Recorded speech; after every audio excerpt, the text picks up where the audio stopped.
গভীর কালো জলের পাশে বসে কি কখনো মনে হয়েছে জলের অতল থেকে কেউ ডেকে চলেছে আপনাকে? ছোট ছোট ঢেউ পা জড়িয়ে ধরে টেনে নিয়ে যেতে চাইছে অতলে। না না, আমরা আপনাকে ভয় দেখাতে চাই না, আমরা কেবল সতর্ক করতে পারি। আপনারা কি জলে ভয় পান? কোন অখ্যাত গ্রামের নির্জন দিঘির জলের তলায় এমন কিছু কি আছে যে সময় বিশেষে উঠে আসতে চায় জলের উপর? রূপকথার গল্প বলে জলের গভীরে নাকি মৎস্যকন্যারা থাকে, কিন্তু আরো গভীরে, আরো অন্ধকারে, যেখানে সূর্যের আলো আজ অব্দি পৌঁছায়নি, সেখানে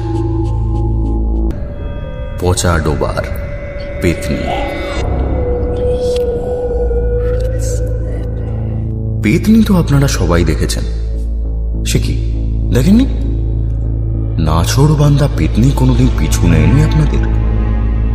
বেশ, পরে যদি নেয় তাহলে একটা কথা মনে রাখবেন, মুখে যতই স্বাভাবিক মনে হোক, ভূত প্রেতের সবসময় একটা গোপন অভিসন্ধি থাকে, বিশেষ করে পেতনির।